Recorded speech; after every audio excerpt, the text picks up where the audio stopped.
Aujourd'hui, cet otaku est confiné, mais il a de quoi s'occuper. Et surtout, cet otaku s'attaqua Renshin Joshi Sentai Patiz.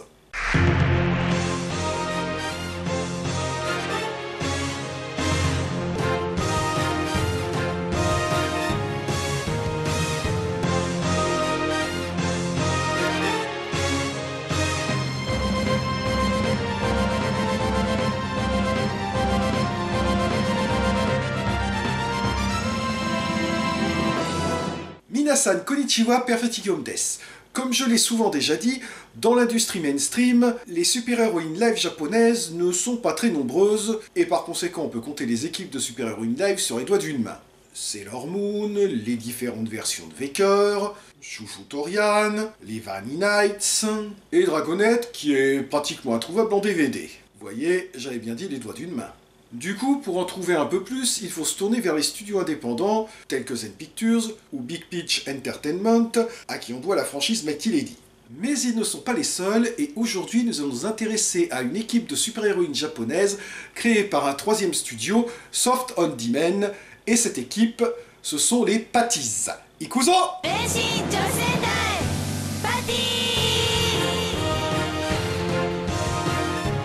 Au début du film, nous apprenons que Patty, l'héroïne du précédent volet, car oui, ce film est une suite, est morte au champ d'honneur en affrontant dans l'espace un Nentaiju, littéralement un monstre pervers. J'y reviendrai. Ce qui rend son créateur, Ramon, inconsolable pendant environ 20 secondes. Et oui, c'est ça le protecteur de la Terre. Une sorte de croisement entre un Inca de Tintin et le Temple du Soleil pour le look, et Zaza Napoli de la cage aux folles pour le jeu d'acteur. C'est fou ce qu'on est rassuré de savoir que c'est ce type qui protège notre planète. Et on n'est pas plus rassuré en découvrant les Patiz, les 4 super-héroïnes qu'il crée pour remplacer Patty, et qui, même si elles ont un corps d'adulte, ont un âge mental à peine supérieur à celui d'un nouveau-né, à en juger par le QI dont elles font preuve sous leurs identités secrètes. Ainsi, l'aînée, Riki, travaille comme serveuse dans un restaurant chinois, où elle prend un braqueur pour un client. Et une fois le malentendu dissipé, elle le one-punch à l'aide de son morpheur, qui ressemble un peu à un sextoy. On y reviendra. On a ensuite Rina, déménageuse boulimique qui mange des bananes en cachette. Et oui, je sais, la banane est un symbole phallique mondialement reconnu.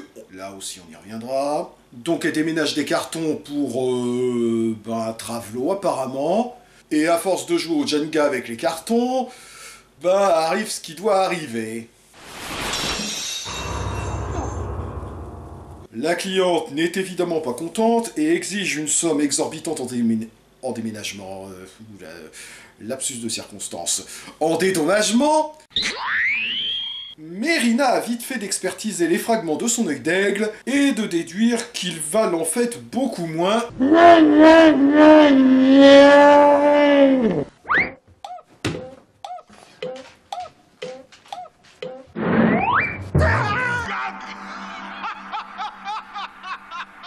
On passe ensuite à Rino, une barmaid alcoolique à qui son patron interdit de servir de l'alcool à un groupe de lycéens. Ok, je crois qu'elle a pas bien compris les instructions là. Du coup, elle se fait virer. Faire ça à Rino, c'est Ross. Et enfin, on en arrive à la plus jeune et donc la plus attardée des 4, Riko, qui travaille dans un salon de massage où elle... C'est quelle adresse que j'y mette jamais les pieds? Nous les retrouvons ensuite au camping, où Riko, de Corvedo, manque de tomber, mais est sauvée par un beau gosse de passage, qui éveille en elle des sentiments qu'elle n'avait jamais éprouvés jusque-là. Et quand elle retourne avec lui auprès de ses sœurs, on découvre qu'elles ont elles aussi été rejointes par un trio de campeurs qui tentent de les draguer. On a donc le premier qui tente de draguer Rina, qui mange un truc différent à chaque champ contre champ, et...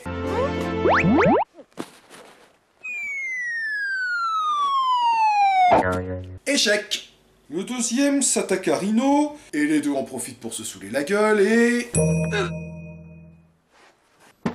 échec. Celui qui tente de draguer Rikei a un peu plus de chance et aurait réussi son coup si elle ne s'était pas penchée pour admirer une fleur.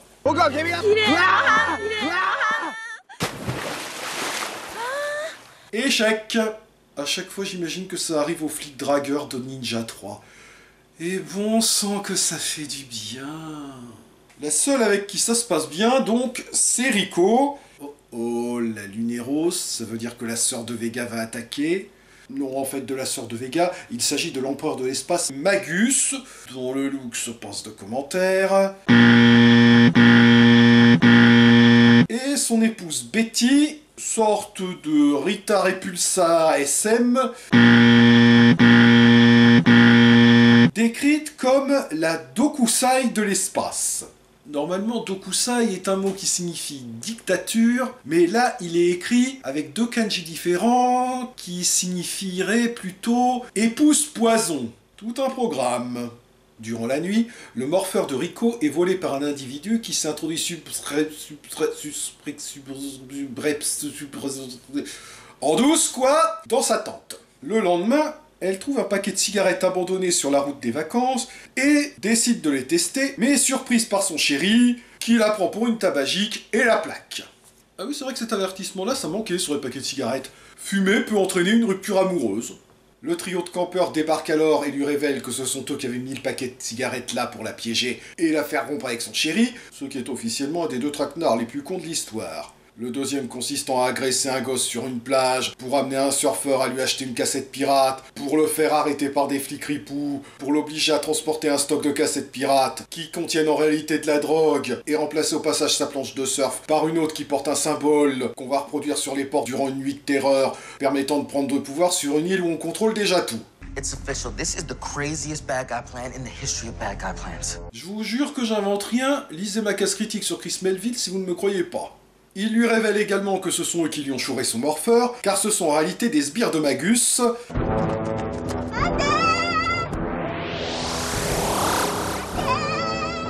Vite rejoint par un monstre de la semaine, le Fifi. Alerté, ses sœurs se transforment pour le combat, imitées par Rico dès qu'elle a récupéré son morpheur.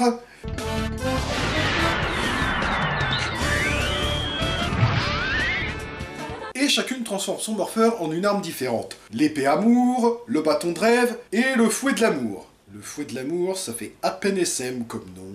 Par contre, Rico s'est fait carotte vu qu'elle est la seule à ne pas avoir d'arme. Elle dégomme les sbires, mais même transformée, elle reste conne, et le monstre de la semaine profite de ce qu'elles ont interrompu le combat pour se disputer, pour se barrer.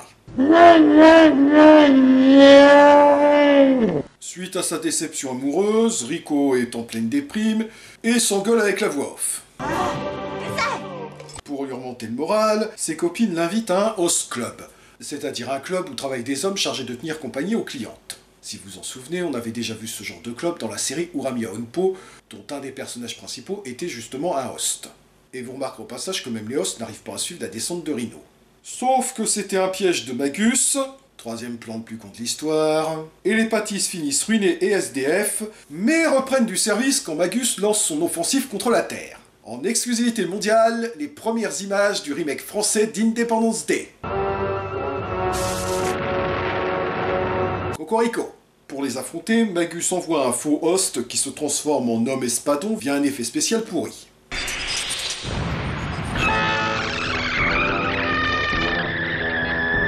Les pâtisses se transforment à leur tour pour affronter les sbires, et j'en profite pour faire deux remarques. D'abord, la doublure de Patty White n'est autre que notre vieille connaissance Nami Hanada.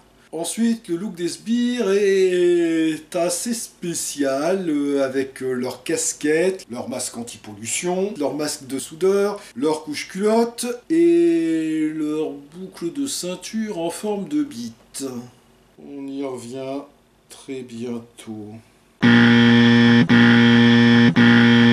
Les pâtisses se débarrassent des sbires, mais le monstre de la semaine se transforme en géant. Et là, vous vous attendez à voir débarquer leur robot géant, et vous avez raison, mais...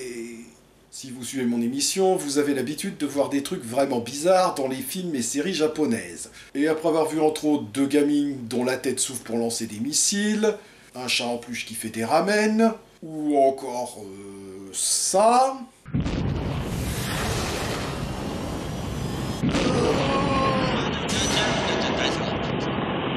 Vous pensez que le Japon ne peut plus rien faire qui puisse vous surprendre. Ah, quelle naïveté. Car voyez-vous, le robot géant des Patties, c'est ça!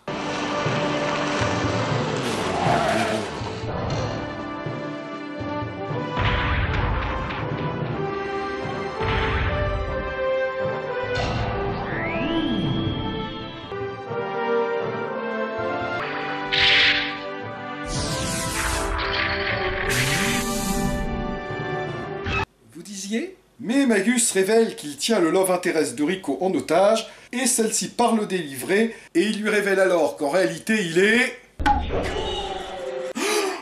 Un type avec des cheveux courts! Non, en réalité il est le premier monstre de la semaine qu'elles avaient affronté, que vous aviez je pense tous deviné. Mais quand Magus lui ordonne de la tuer, il hésite, et quand Betty tente de tuer Rico en traître, il s'interpose pour la protéger et ils s'entretuent. Bon, ça n'a pas l'air résumé comme ça, mais cette scène dure plusieurs minutes, durant lesquelles le monstre géant tabasse le robot géant et les Patties qui sont à l'intérieur. Donc est-ce que Rico pourrait se bouger un peu les fesses pour venir les aider?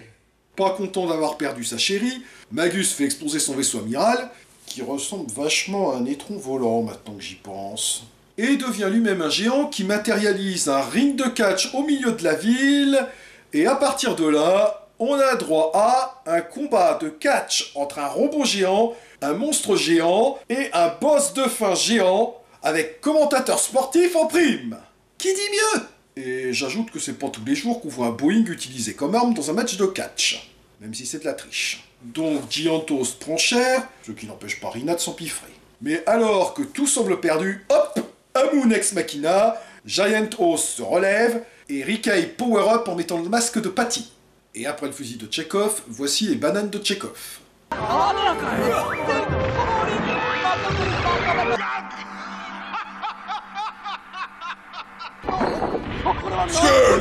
Je suis démasqué! Donc Giant Toast leur fout une raclée avant de leur balancer ça.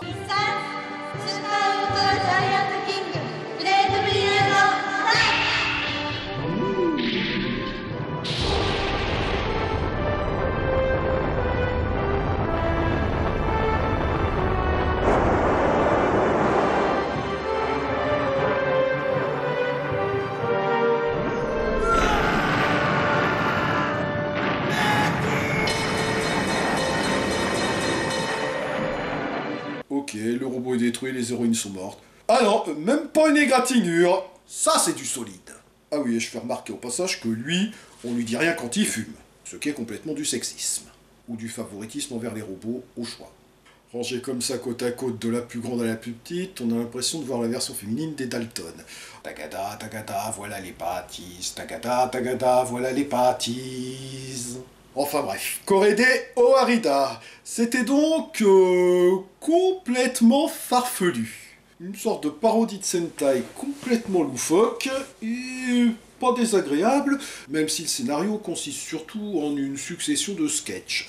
Les Patties travaillent, les Patties font du camping, les Patties se font draguer, les Patties vont dans un house club, les Patties sont fauchées, etc., etc., etc. Quant aux Patties, elles n'ont pas énormément de personnalité, au point qu'on peut les décrire chacune avec un seul adjectif. On a donc la Patty leader, la Patty boulimique, la Patty alcoolique et la Patty romantique. Un peu comme les Schtroumpfs, quoi. On sent quand même que Patties a bénéficié d'un budget assez confortable, pour un film qui n'est pas produit par un grand studio comme la Toei, la Toho ou Tsuburaya, étant donné qu'on a quand même des décors très variés, de nombreux figurants, des monstres de la semaine qui n'ont rien à envier à ceux des Sentai officiels, même si les méchants sont nettement moins gâtés niveau look. Côté effets spéciaux, il y a du bon et du moins bon. D'un côté, les maquettes de ville pour le combat final sont très réussies, et certaines incrustations sont de très grande qualité. Et inversement, on a de temps à autre des fonds numériques d'une laideur qui nous fait réévaluer à la hausse les effets spéciaux de Mortal Kombat Destruction Finale. À ce point-là, Patties est donc un film un peu inégal, mais dont toute la dernière partie justifie à elle seule la vision avec sa parodie complètement déjantée de Sentai. Merci d'avoir regardé cette vidéo. Si elle vous... Ah oui, c'est vrai. J'avais dit qu'on y reviendrait. Ouais, vous vous avez probablement un peu tiqué sur la forme des morpheurs, les bananes, le terme Entaiju ou la boucle de ceinture des sbires. Ben, c'est parce que le studio qui a produit ce film et le précédent, Soft on Demand, est surtout connu pour ses productions olé olé. Et il existe donc deux versions de Patties. La normale version, qu'on vient de voir, et l'adulte version, qui se termine mal, dont pratiquement tous les gags ont été virés, quitte à refaire certaines scènes avec des acteurs différents. Par exemple, ça, c'est la scène du déménagement. Et surtout, enrichi de séquences porno. Non, je ne vous montrerai pas les images. Ah oui, et un détail assez amusant, si deux des actrices principales sont effectivement des habitués des films porno, c'est pas le cas des deux autres. Du coup, pour ces deux-là, leurs personnages conservent leur casque durant les séquences olé olé pour qu'on se rende pas compte que les actrices ne sont pas les mêmes. C'est pas ce que vous croyez, j'ai uniquement acheté pour pouvoir comparer les deux versions. Bon, histoire de changer rapidement de sujet, je signalerai pour finir que les Patties ont également eu droit à un CD et à des poupées à leur effigie. Merci d'avoir suivi cette vidéo, si elle vous a plu, n'hésitez pas à la partager, à la pouce vériser et éventuellement à soutenir la chaîne par un don sur mon compte Tipeee ou gratuitement en visionnant des clips grâce à leur fonction Clippy. Et je vous rappelle que vous pouvez retrouver mes critiques de séries sur Tokuona, où j'ai ajouté une note détaillée au dossier sur Ultraman 80, qui marquait un retour de la franchise Ultraman au début des années 80, et dont le héros avait pour particularité, du moins dans les premiers épisodes, d'avoir une triple identité, puisqu'il était à la fois professeur dans un collège, membre à mi-temps d'UGM, une organisation paramilitaire chargée d'enquêter sur les affaires impliquant des extraterrestres et des monstres géants, et un super-héros affrontant les monstres géants Tsunami. Et mes critiques de bande dessinée sur Casse Critique, où je parle de The Big Book of Conspiracies, une anthologie dans laquelle un agent gouvernemental nous révèle tout sur les nombreux complots orchestrés par le gouvernement américain, qu'il s'agisse des assassinats de JFK, MLK ou RFK, des stratagèmes élaborés pour éliminer Castro, des contacts avec les extraterrestres et autres décès suspects. Jamais!